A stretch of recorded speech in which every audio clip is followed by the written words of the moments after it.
In this edition of Swim Talk, we talk with John Vogel about his swimming and coaching career and get a sneak peek at his book about teams titled Team. Stay tuned.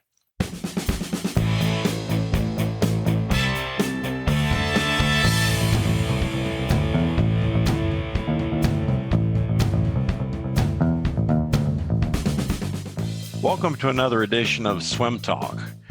I'm Dana Abbott. You're co-hosting with Bob Button down in Bay City today. Bob, how's things going down there? Never better. Today, Bob and I are going to be chatting with an outstanding coach, well known throughout the state of Texas. As a swimmer, his team at Memorial High School in Houston won 4 state titles during his career there. He then went to the University of Tennessee and swam for renowned coach Ray Buzzard, lettering all 4 seasons as a vault swimmer. When he returned to Texas, he started working with the Woodlands swim team. His teams never lost a U.S. dual meet and won 26 tags championships. And Bob, that wasn't all he was doing. No, while racking up state championships, the Woodlands was also winning junior national titles, 7 total, including the 1993 combined championship out in Long Beach, California.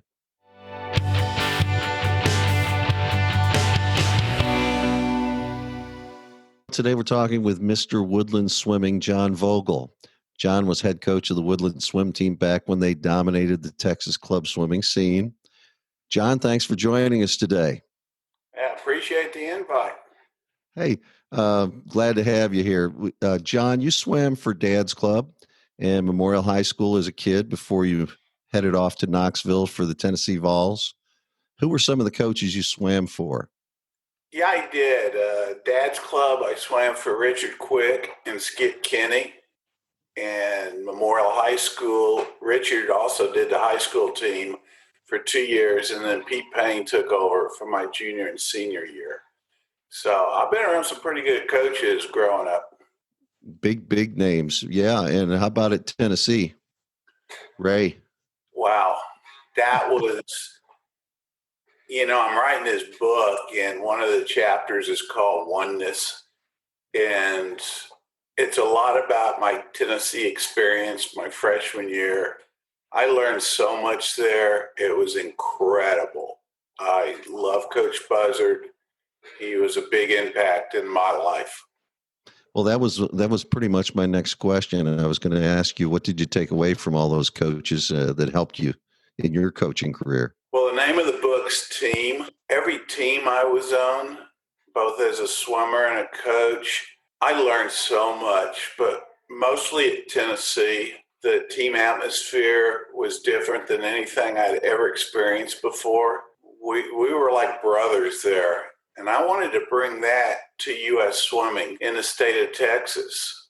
And when I got my first coaching job, I played with that. When I got my second coaching job at SCAT, we won 3 age group state championships, and that kind of vaulted me to the Woodlands.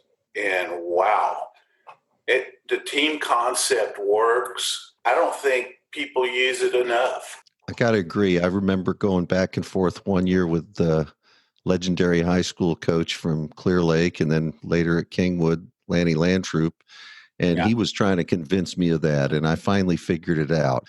Facilities were top-notch at the Woodlands Athletic Center, the WAC. But what was it like leaving the powerhouse that you had at SCAT for a relative upstart like TWST? It was scary at first. My first swim coach, Gene Shumway, called me and said the Woodlands was open. I had been offered the head coaching job at SCAT. At the time, I was the head age group coach. And then I was also offered a head coaching job at another team, but neither had a 50-meter pool. And so I went with the water, and it proved to be a good ingredient because after our first tags, we were awful. We were 36. I mean, we had 5 kids even make the meet. I remember that. I was at that meet. You're right. 2 years later, we won our first of 26 state championships, and it was really cool. I mean, long course outdoor water. You guys hosted sports festival one year. You had indoor short course, had the separate diving well with 10-meter platform. It was the facility in our area for sure. And in 1972, they had U.S. Senior Nationals. Yeah, I think you guys hosted Masters too, also. Masters Nationals have been there a couple times. Right. Okay, let's start easing into the book. Tell us what caring, trusting, and committing means to you and your athletes. Okay, that's a great question. I used to ask my guys 3 questions, and I would do it in a team meeting. I was really big on team meetings. And the 3 questions really had nothing to do with swimming, but they had to do with what you just said, trust. Question number 1 was, are you committed to excellence? And then I wanted them to ask me the same question. Am I committed to excellence? Do I show up every day prepared? Do I get my point across? Am I qualified? Do I study swimming? Question number 2 is, can I trust you? Can I trust you during taper not to go to the Woodlands Mall and goof off? Can I trust you to rest? Can I trust you to eat the right things? Can you trust me? And I think number 3 was the most important question. Do you care about me as a person? Sam Freeze had one of the greatest talks I've ever heard at an ASCA clinic. And his books, by the way, are phenomenal. But it was on coaching the total person. And you got to care about your team. They got lives outside of swimming. And they got to know you care. And then you starting to have a team that will walk through walls to win together. Right. And you're writing a book about those years with TWST. Tell us about those teams and your book. Well, the years at TWST were special. We were like family. We did a lot of things together. I think we watched every Rocky movie together. One year, Rocky 3 wasn't out yet, so I rented a movie theater in the Woodlands and brought the whole Woodlands swim team in and watched it. We had the whole theater. We had camp outs at the WAC around the pool. We did a lot of things, but we worked really hard too. And kids will do that if they trust you and if they care about each other.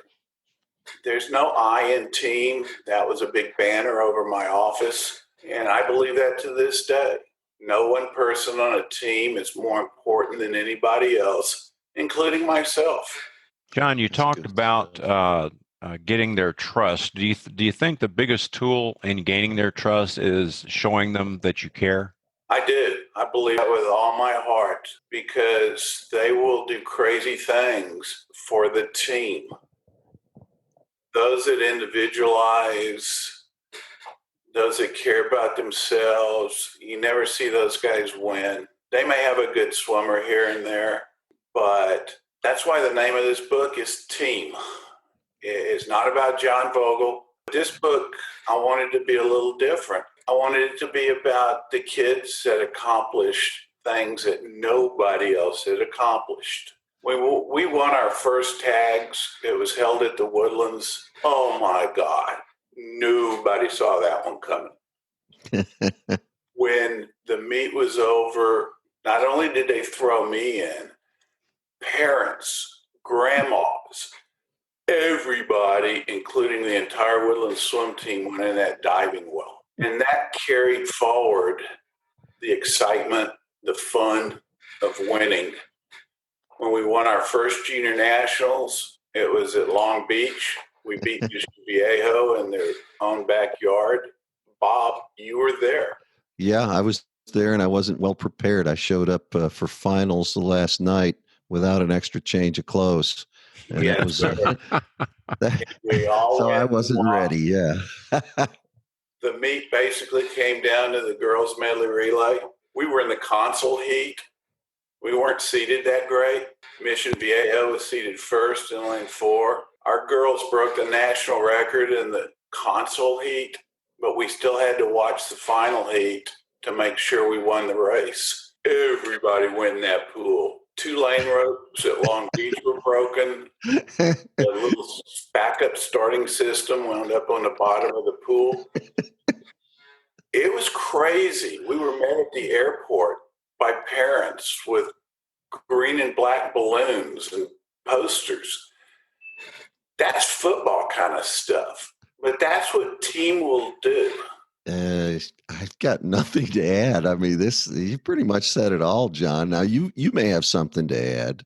I was going to ask you something way off of this topic of your book, but go ahead and tell us more if you got anything else to add. It's funny because at the last Hall of Fame meeting, the Woodlands team, they started about several years ago where they started inducting teams into the Texas Swimming Hall of Fame, and they inducted the Woodlands. And I got the opportunity to talk. And after I finished my talk, it was really kind of cool. It was a question and answer thing. I handed the microphone back because I exceeded my time limit. And I started to get down off the little podium thing. One coach yelled from the back of the room, "Tell us about having fun." And I looked at the head guy, Bill Robertson, and I said, "Can I answer that?" He said, "Sure," handing me my microphone back. He said, "Having fun is winning. Having fun is not passing out donuts. Having fun is not begging kids to swim for you. You earn their trust. Having fun is getting thrown in the pool after the end of a long course swim meet. It's a celebration, and you got to work really hard to get to that point. And it's very hard to get to that point without team. And that's the whole purpose of this book." John, when you have these concepts about team and going to win national championships and state championships, not the age group, but let's talk about U.S. seniors. That's mostly going to be your 15 or your 14, 15 and older kids. And I think it would be different concept of team for those older kids than it would be for the younger kids. How do you start generating that concept of team in the younger ages? In the younger age groups, I'll give you a good example. I hope it answers your question. The Woodlands swim team has never lost a swim off in the 18 years I was there. We had a 10-year-old boy, Trent Trebona. I had never coached Trent. He was a 10-year-old. I coached the older kids. He tied for 8th at our Gulf Championships in a 50 butterfly. The entire team voluntarily stayed. The seniors, everybody, they lined the pool after the meet for the swim off. There were Woodland swimmers dressed in green and white from behind Trent's starting block to the very end of his pool. Approximately 60 or 70 kids. I walked over to Trent. The boy standing next to him that he was tied with had his mother. She was his timer. I walked over to Trent. I touched his shoulder. I grabbed his chin with my other hand and looked him in the face and said, "No Woodland swimmers ever lost a swim off." I didn't tell him how to swim the race. I didn't tell him how to breathe. He had the entire championship team lined up around his lane. How can you lose? He won a swim off by 2.5 seconds in a 50 fly, and he still tells that story to his swim team to this day. That's awesome. Something we ask just about every coach, or we're going to ask just about every person and talk to, is if they have any particular sets or drills that they like as a coach or as an athlete. Anything you want to share? I am real big on individualizing at swim practice, even with my lesson kids. Nobody gets the same lesson. It takes a little extra effort and time, but we had sprint lanes, distance lanes, middle distance lanes, and later on breaststroke lanes. You're really scraping the bottom of the barrel for that one. Yeah. I think if I ever became a coach again, which I won't, I would hire the best age group coach I possibly could get my hands on. And I had a great one in Joel Engel. Yeah. And then I'd probably the second hire would be a breaststroke coach. I know when Nort Thornton retired in Cal, he started working with the breaststrokers twice a week. And all of a sudden, when they had their own lane, their own intervals, and some of the IMers were rotated in there, Cal's breaststrokers were taken off at the NC2A level. So I think breaststroke is kind of your stroke that needs to be focused on differently than flying back. Uh-huh. But as far as sets, I'll tell you the hardest set I ever did was my distance lane. And boy, I was not popular. We did, and this is just a distance lane. That morning, total yardage was 14,000, and the main set was 100 100s, 90 of them on the 110, 10 of them on the 1 minute. Oh. I had one boy make it. It was a set to go to failure. Right. And it taught me a lot. So that night I was stubborn, and we came back and we did 10 1000s, 2 on the 11 minutes, 2 on the 10:45, 2 10:30, 2 on the 10:15, and 2 on the 10 minutes. Nobody made that yet, but Jeff Tebow was a 10:04 on his last one. I remember that like it was yesterday. Wow. So you can't do that often. That was a once a season kind of set. The yearly vitamin. Jeff went on at the high school state meet, and he somehow wound up in the outside lane in the prelims of the 500 free. And a boy named Sal Fasayo was seated first. He had broken 430, and I wasn't even at the meet. And Jeff's dad called me. So I drove to Austin and met with Jeff, and I reminded him of that set he did. I said, do you think Sal Fasayo did that set? Jeff won the 500 free at finals from the outside lane. It was incredible. So that kind of stuff can happen. Jeff knew, even though it was a high school meet. The chapter in my book I'm working on right now is, while we're doing this, is High School versus US. That's the name of the title, /egos. Oh yeah. And well, we had wars back then because high school, state, and junior nationals were just about on top of each other sometimes. Exactly. And I was the dumbest guy on the block for the longest time. And I finally started learning to work together with high school coaches where both teams got better. We won more meets, and the high school teams won more meets. That can happen, but if the ego gets in the way, you can mess up two teams really quick. Very good point. Hey, when's your book due out? We're shooting for September. If they were going to have the TSCA clinic, and I haven't heard if that's still going to happen with this virus and stuff, but I'd like to be at a booth there and introduce it to TSCA. Greg McLean has already put it out on the TSCA website. Autographed copies, of course.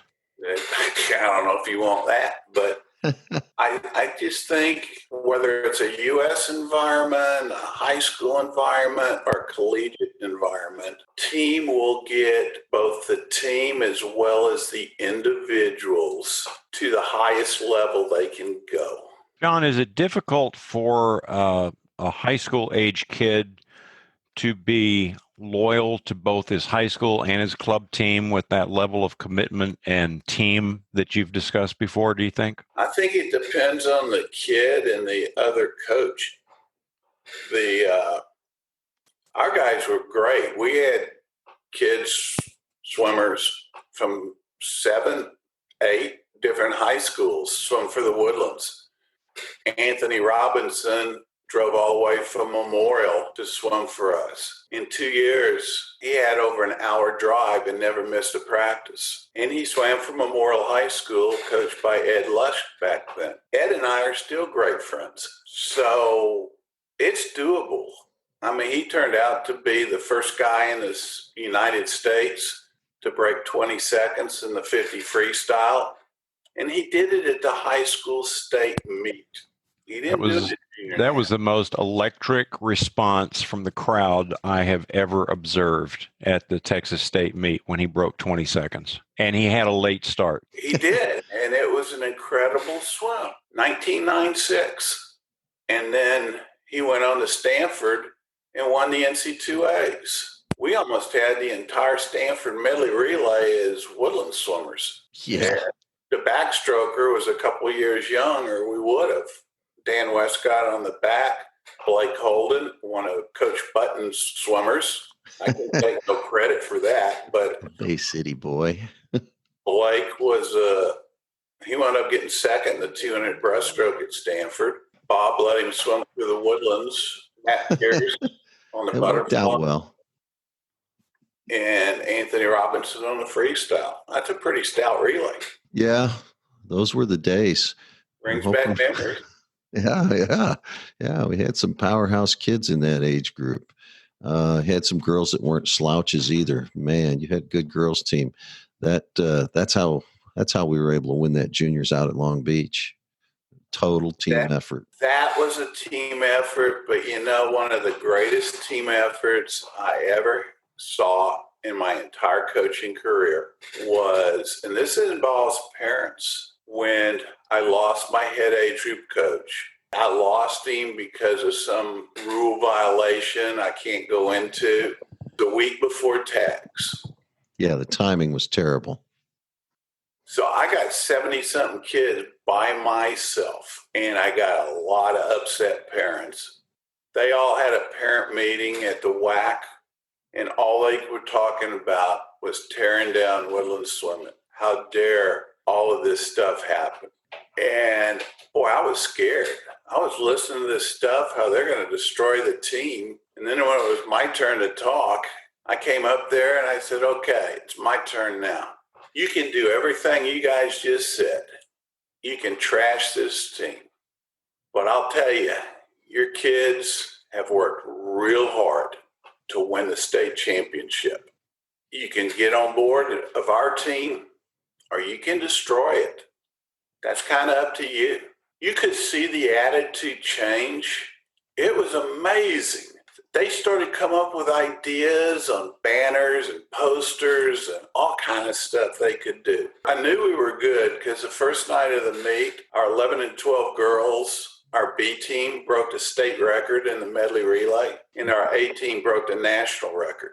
The meet carried on, and it got better. You could have taken first place or second place and third place team scores and added them together, and we still would have won the meet. Wow. Nobody can convince me that pulling together doesn't work. Well, and I think you brought in some of the other coaching friends that you had to help out that weren't necessarily with the Woodlands at the time. People just kind of came out of the woodwork and said, yeah, I'm on board. Let's help John out. Let's help the kids out. And I think that helped them a bunch too. Absolutely.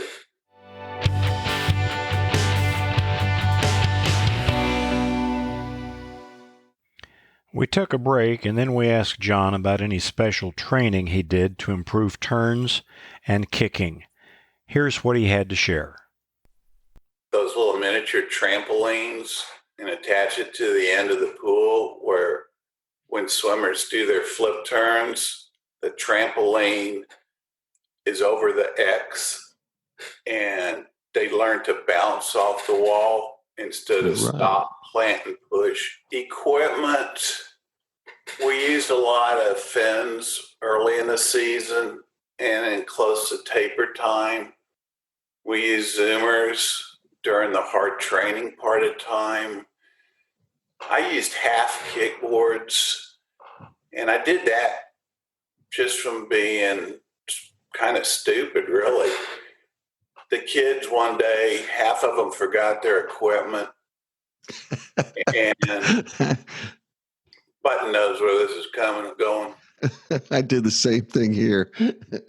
I said, okay, get your kickboards. Well, half of them didn't have them, so I said, okay, everybody throw their kickboard up on the deck. I used to park my truck at the end of the pool, and I had a machete in it. And got the machete, and I cut every kickboard in half. And now I said, everybody's got your equipment. Well, once I started seeing half kickboards used, I loved it. Their body position changed. I could do breath control. And the coolest thing, they couldn't talk to each other. Bingo. So we used half kickboards ever since. And now Speedo and Tier and all the swim manufacturers are selling them. The little ones now, yeah. It's better for their shoulders too, I think. Hey, John, talking about all these kickboards, we discussed in one of our previous episodes about the changing role of kicking in racing. Can you comment on that?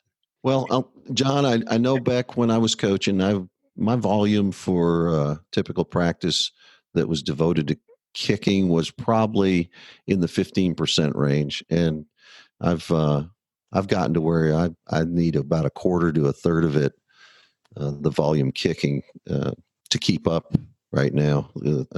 There's some really great kickers used to come out of Plano. Boy, those kids had a motor at the end of their 500 free like nobody else.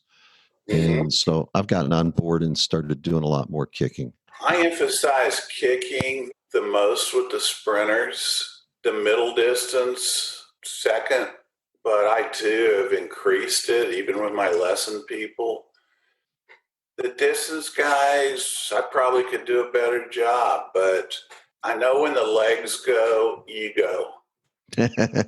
So, hey, talk a little bit about underwater. You had a guy, you talked about Jeff a little while ago, who was absolutely dynamite underwater. Underwater kicking for most, and here again, you're in another chapter of my book, but underwater kicking, we incorporated back before the 50-meter rule at the Woodlands. And yeah, Jeff Tebow is a great one, but I think Burkhoff at Harvard was the first Olympic caliber swimmer that did it. You talked about the Burkhoff blast off. Misty Hyman. Yeah. Misty, the fish swimming. I was on the pool deck at Olympic trials at Indianapolis one year, and I had a boy, Matt Pierce, in the 100 fly. So I was right at the edge of the pool, and I watched the girls' final go. And Missy dove in and kicked 50 meters underwater, came up ahead of the entire field, did an open turn, kicked another 25 meters underwater, and simply swam a 25 fly. Once I saw that, by the way, she broke the world record in that swim. Once I saw that, I knew underwaters were going to be a very important part of our program at the Woodlands. She trained with Bob Gillett, and I think that's probably where that underwater kick developed. The inventor of the monofin. And she also did a lot of underwater kicking on her side, dolphin kicking. Yes, she did. Bob had some unique ideas. Bob pushed the limits on that, and he had great results. Bob was a great innovator in underwater kicking. I think the proof of the pudding was Jeff Tebow at the high school state meet, where he won the 100 backstroke, and he took 3 strokes of backstroke that entire race. He came up and took 1 stroke into each turn. Wow. He could kick underwater like a bullet. Even to this day, I time my lesson kids early on. I have them go 25-yard dolphin kick as fast as they can and time it. And then I have them go at 25 freestyle as fast as they can with no dolphin kick. They average about 1.2 seconds faster kicking underwater. When we come back, John talks about his one and only year coaching high school. Stay tuned.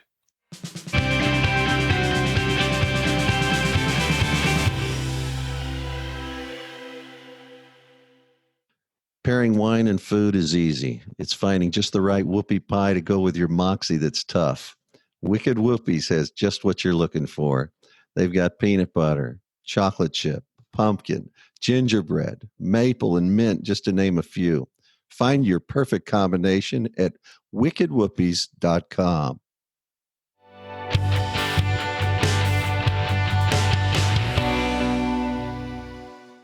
Hey, let's get back to your book for just a second.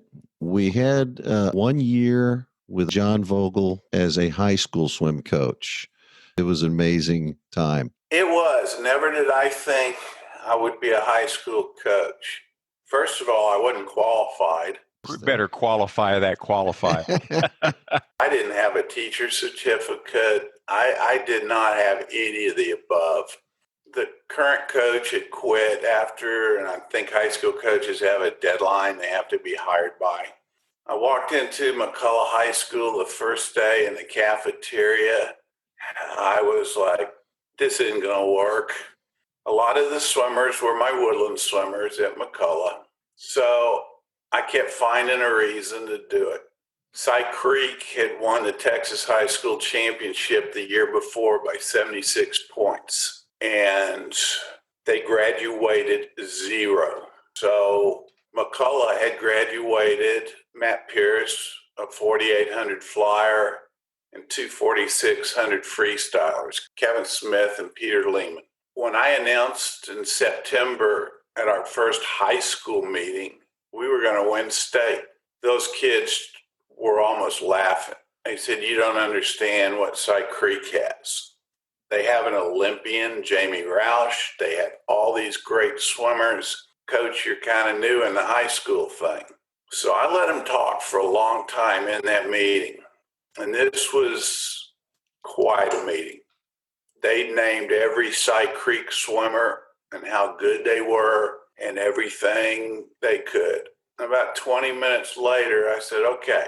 I got up, I walked over, and I locked the door.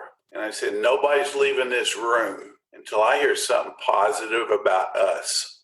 And they were like, well, we are going to get Dan Westcott. He's going to be a freshman, and Dan might win the backstroke. I said, there you go. Keep going. Well, we got a lot of depth. We might get 3 relays in the finals. I said, good. These are your words, not mine. Go. All of a sudden, the chemistry in that room started changing. They started to believe. Cy Creek was our second dual meet that year. I had the stands at the Woodlands filled for a dual meet, a high school dual meet. We always had a rule. If once we had enough points to win a dual meet, we never ran up the score. I would tell the scoring table to swim us exhibition. The coach at Cy Creek decided to bring his junior varsity team to that meet. And the scoring table looked at me and I said, score every doggone point. We won 2-3 to every event in that dual meet. As we got closer to state and the kids started trusting each other and believing that they were going to win, we wound up winning the state championship that year. Our diver got us to where all we had to do was finish 6th. Because back then only 6 scored in the 400 free relay. And I remember my last talk to the relay. I said, you remember been working on those running starts? I said, you remember those starts I've been teaching you? And the 4 guys said, yeah. I said, forget it. Nobody goes in until I take my hat off. All I needed was 6 place points. That was an impossible meet. You get those kind of meets about every 10 years if you're lucky. Well, Dana, do you have anything else you want to? Can't wait to get my hands on that book. Well, I hope you guys like it. It's never thought I'd be writing a book. I think it needs to be out there if it helps anybody, if it gives them some different thoughts they can add to their program. Nobody can coach alike. I can't coach like Eddie Reese. You know, everybody's got to bring their own personality into it. But I know if you believe in each other and trust each other and sell team, you can accomplish so much more than coaching a bunch of individuals. Did you ever have a favorite T-shirt slogan either at Tennessee or at the Woodlands? The T-shirt that sticks out in my mind, I gave it out before we walked out to swim Kingwood in a dual meet. It was a picture of a stork eating a dog. Yeah. Frog's hands are choking the stork, and it says, "Never give up." I vividly remember that shirt for sure. Yep. Great shirt. It was, and I wasn't much into cartoons. Most of my shirts, like we had a Hardest Worker of the Week shirt at the Woodlands, and we gave it out every week to whoever was hardest worker in each group. And it simply said Woodlands Swimming on the front. Woodlands in Tennessee have the exact same number of letters. And on the back, it simply had their group name on it. They took a lot of pride in that shirt because one person could keep anybody else from winning it just by simply working the hardest. Well, this has been an extremely enjoyable conversation with you, John. I think we've all known each other going on at least 35 plus years. I know there will be a lot of people historically connected with the Woodlands that will really enjoy listening to this podcast. I want to thank you so much for taking the time to chat with us this afternoon and talk about old things, new things, important things. Yeah, thanks, John. Absolutely. Thank you, guys. This has been a ball, and whatever we can do to help swimming, I'm all in. Sounds great. I guess that's a wrap.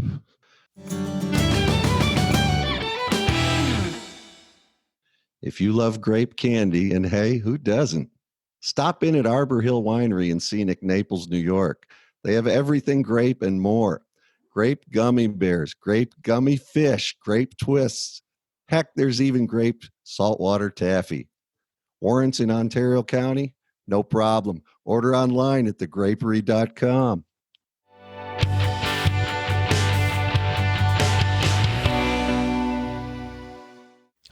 After final editing, we've just learned that due to unforeseen editing and publishing delays, the John Vogel book, Team, mentioned in this podcast, will not be ready for purchase until a later date. We will announce its availability on the Swim Talk social platforms on Twitter, Facebook, and on the Texas Swimming blog, texasswimming.blogspot.com. Look for it. Music on Swim Talk is courtesy of Kevin MacLeod and A2B.com.